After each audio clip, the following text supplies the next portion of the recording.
Hello दोस्तों, राधे राधे। कैसे हो आप सब? आशा करती हूँ आप सब ठीक होंगे, मस्त होंगे, स्वस्थ होंगे।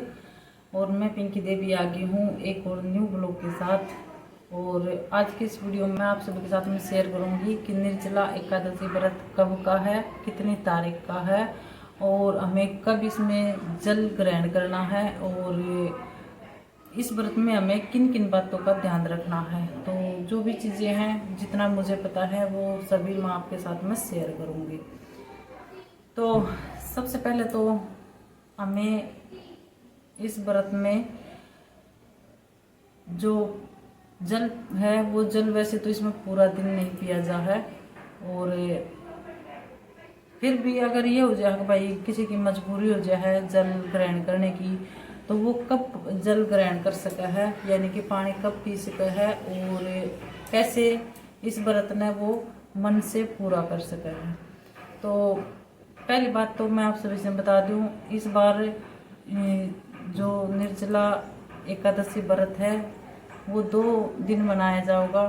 6 तारीख को भी मनाया जाएगा और 7 को भी, यानी कि 6 जून को भी और 7 जून को भी 2 दिन ये व्रत मनाया जा है। कोई 6 जून को मना रहा है तो 7 जून को उसका पारण कर रहा है, और जो 7 जून ने इस व्रत को कर रहे हैं वो 8 जून ने इसका पारण करा है। तो देखिए, वैसे तो है ना व्रत भगवान ये नहीं बोलते कि भाई इसमें ये संकल्प लेना जरूरी है, वो संकल्प लेना जरूरी है, इसके बिना व्रत लगेगा नहीं।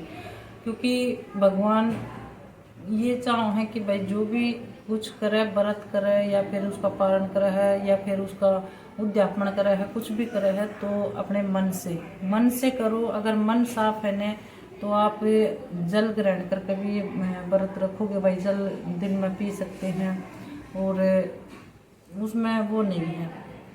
तो सबसे पहले तो हमें इसकी पूजा का बारे में जान लिया कि किस तरह के है, क्योंकि ये व्रत नुका कर हैं चाहे और एकादशी व्रत ना करो, लेकिन ये व्रत जो एक बार आओ है साल में ये जरूर करना चाहिए। इससे है ना सारे पाप जो है वो नष्ट हो जाए हैं और सबसे मतलब दान वो पुण्य बढ़िया माना जाओ है ये व्रत एकादशी का निर्जला। तो अब ये हो जाए भाई कोई प्रेग्नेंट है या फिर कोई बुजुर्ग है, किसी की दवाई चल रहा है या फिर किसके, क्योंकि आजकल रोग भी बहुत ज़्यादा हैं तो वो निर्जला नहीं कर पाए हैं, तो जल ग्रहण कब करें।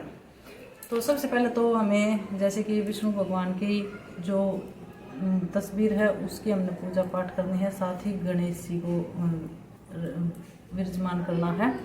तो ये 2 चीज़ें होनी जरूरी हैं और इसमें है ना के काम नहीं करना चाहिए, यानी कि एकादशी का व्रत चाहिए हो चाहे एकादशी का कोई भी व्रत हो। पहली बात तो हमें सिर नहीं धोना है, एकादशी ने सिर नहीं धोना है और बाल कंघी नहीं करने हैं, कपड़े नहीं धोने हैं और चावल है, चावल पूजा पाठ में या फिर ग्रहण नहीं करना है। चावल मतलब इस दिन लेना ही नहीं है। और सिर धोना है तो वो एक दिन पहले सिर धो सकते हैं। एकादशी में सिर नहीं धोना है और ना ही बाल कंघी करनी है। तो आप है ना एक दिन पहले अपना सिर धो लें और बाल कंघी कर लें अगर आपने बाल बाने हैं, क्योंकि नो जो है 3 दिन तक बाल भी गर्मी में समझ सके हैं और किसी ने आदत हो भाई वो डेली कंघी करे है, तो एक दिन पहले न चाहे आप शाम न कर लें, सिर धोकर न और बाल कंघी करके अपने बाल बांध लें। एकादशी व्रत ने सिर कंघी नहीं करना है, सिर धोना नहीं है और चावल तो घर में बनाना ही नहीं है बिल्कुल भी, और ना ही पूजा में इस्तेमाल करना है इसको। जो ये जो व्रत है एकादशी का, इसमें पूजा में भी चावल का इस्तेमाल नहीं करना है। कथा सुननी है हमने, एक जल का लोटा ले लें और सबसे पहले जो कि ये निर्जला जल मान्या जा, व्रत मान्या जा, निर्जला करे जाओ है। तो इसमें ना पूजा करने से पहले आप है ना शरबत बनाना बहुत जरूरी है, क्योंकि इस व्रत में शरबत जो है ना वो आप जगह जगह देखते होंगे, बाजार में भी मार्केट में भी जगह जगह गलियों में शरबत बांटते पाओगे। कोई तरबूज बांटता पाओगा, कोई कुछ बांटता पाओगा। तो इसमें दान है ना बहुत ज़्यादा कर जा, तो आप है ना एक जितनी आपकी इच्छा है घड़ा बना कर रखें या फिर एक टोपिया बना कर रखें, एक बाल्टी बना कर रखें, शरबत बना कर ना और पूजा में रखें। और एक जल का लोटा लेना है जो कि हमें कथा सुनने के बाद सूर्य देव ने जल दिया जाओ है। हालांकि इसमें तुलसी में भी देवा है, बोले हैं तुलसी को व्रत इसमें दिया जा है जल, लेकिन पता नहीं है, इतना तो मैंने नहीं पता है कि भाई जल्दी दिया करें। पर वाह नहीं दिया जाता हो तो फिर आप नहीं सकें कोई और पौधा ले लें और सूरज महाराज ने वो जल कथा सुनने के बाद वो कर दें, ढाल दें। और दूसरा ये है तुलसी भी नहीं तोड़ी जाओ है, एकादशी ने भी तुलसी नहीं टूटेगी और द्वादशी ने भी तुलसी नहीं टूटेगी। लेकिन इसमें है ना विष्णु भगवान जी को तुलसी का भोग लगा है और हम लड्डू गोपाल जी को भी तुलसी का भोग लगा हुआ। हाँ, गणेश जी को तुलसी का भोग नहीं लगता है। तो एक दिन पहले आप है ना तुलसी की टहनी तोड़ कर ना और पानी के अंदर डाल लीजिए, वह हरी रहेगी और वो पूजा में इस्तेमाल करें 2 दिन तक। वो पानी में डाले रखोगे ना तो वो हरी रहेगी। और कथा सुनते समय आपने तिल लेने हैं, सफ़ेद तिल हो तो बढ़िया है, अब सफ़ेद नहीं मिला है काले तिल हैं तो काले तिल आते भी इसकी कथा सुनी जाओ है। और पूजा में रखना है आपने जो तरबूज रख ले, जैसे कि तरबूज में पानी हो है, और तरबूज का इस दिन दान भी बहुत माना जाओ, शुभ माना जाओ है।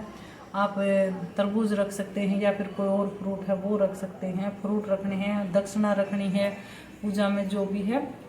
आपकी श्रद्धा समान आप इसमें सामग्री कम फालतू ज़्यादा कर सकते हैं, क्योंकि ज़रूरी नहीं है कि मिडिल क्लास फैमिली में ये सब चीज़ें हों।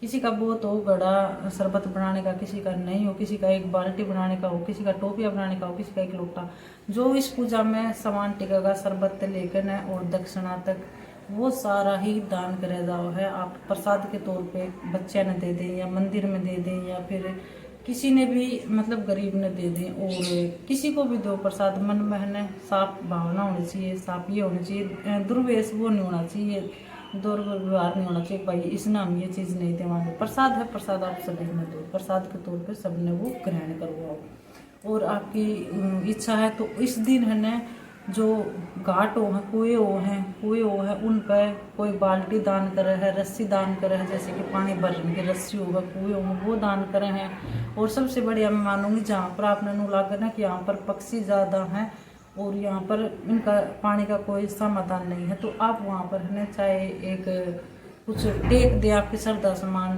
कुछ भी रखना हो उनके पानी के लिए, आपने बाल्टी रखनी है या टप रखना है या कुछ मतलब परमानेंट आप, क्योंकि इस मौसम में है ना इसमें पानी जितना वो कराया जा है, दान कराया जा है या फिर पिलाया जा है, प्यासन पानी पिलाया जा, जैसे कि बिना बोलने वाले जीव हैं, जैसे पशु हो गए, पक्षी हो गए। सबसे बढ़िया तो मैं इन्हीं का दान मानू हूँ कि पशु है, पक्षी है, इन आप जल का इनका इशारा करें, चाहे वो ड्राम रखें चाहे कुछ भी रखें, ताकि वो पानी पी सकें। क्योंकि आजकल इस मौसम में पानी की पशुओं ने जिनावरा ने बहुत ही समस्या हुआ है। आप देखते हुए जगह जगह पानिया के पक्षियों के लिए रखे हैं, चुग्गा रखे हैं। तो ये है ना सब चीज़ें ज़रूर करें और जितना हो सके गरीब न दान करें आप। तो मैं तो है ना यही मान्या करूँ कि भाई जितना हो सके बेजुबान जानवर हैं जो कुछ बोल के नहीं बता सकते, उनकी सेवा करें इस व्रत के दिन, तो वो सबसे पुण्य माना जाओ है। और शरबत की आपकी इच्छा है, शरबत चढ़ बटाई है, और तरबूज भी बांट सकते हैं, तरबूज भी बहुत ही शुभ माना जाओ है इस व्रत में। तो आप जितना हो सके दान करें, और जी जिनावरा ने पशुओं ने जितना दान करोगे ना उस वर्गा मन नहीं लगता कोई दान है। तो ये है जो एकादशी ने व्रत ने किया जाओ, हर एकादशी ने नहीं, आप कभी भी कर सको हो, हर रोज़ हम ये दान कर सका, जैसे पानी पिलाना, पशुओं ने चारा डालना, या फिर पक्षियों के लिए दाना डालना छत्ता पर, या छत्ता पर कोई ऐसा झाकरिया टेक दे जिसमें पानी ठंडा रहे और पक्षी पी सकें। तो सबसे बड़ा तो मैं दान यही मानती हूँ। और भगवान ये नहीं देखते कि भाई इसने व्रत में क्या किया है, क्या नहीं रखा है, क्या रखा है, कितना वो किया है। भगवान सिर्फ मन से और प्रसन्न होते हैं। आप जितना हो सके मन से करें, और सभी से यही रिक्वेस्ट है कि भाई मन तक करें जो भी करे एकादशी का व्रत। हाँ, पर कुछ चीज़ों का ध्यान रखें, कपड़े नहीं धोने हैं, चावल नहीं ग्रहण करने हैं, चावल पूजा में नहीं रखने हैं, जैसे कि मैंने अभी बताया था, बाल कंघी नहीं करने हैं, सिर नहीं धोना है। और इसका अगले दिन पारण किया जाओ है, जैसे कि 6 तारीख ना आप व्रत कर रहे हो 6 जून को, तो 7 जून ने इसका पारण होगा। और पारण में है इसकी खिचड़ी बना है, खिचड़ी बनकर नवा खिचड़ी गाय ने या खाकर ने दान करी जाओ है। घण करे तो खिचड़ी बनाने की वजह दाल चावल मिला कर न सूखे और पंडित ने दे दे है, लेकिन हमारे यहाँ पर खिचड़ी बनाकर न, और सबसे पहले खिचड़ी बनाकर और भोग लगा कर न वो खिचड़ी उसने खिलाई जा है, गौ माता हो या खागड़ ने, तो इन खिलाई जाओ है। तो ये एक बात और जानना हम कि इसमें जल ग्रहण कब करें।